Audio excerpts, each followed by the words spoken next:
apa. So sekarang kita tengah set up untuk MCP sempena Hari Kemerdekaan.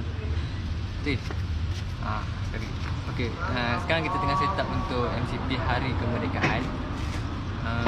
Jadinya inilah barang-barang yang kita orang bawa apa semua ni. Pusing sikit. Okay, alright, patah balik.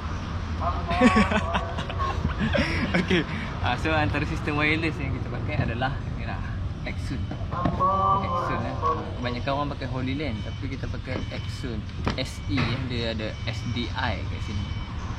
Ini jarak dia 300 meter. Ini SDI 2. Dia jarak dia dalam 450 meter. So inilah kita buat signal wireless. Okay, done.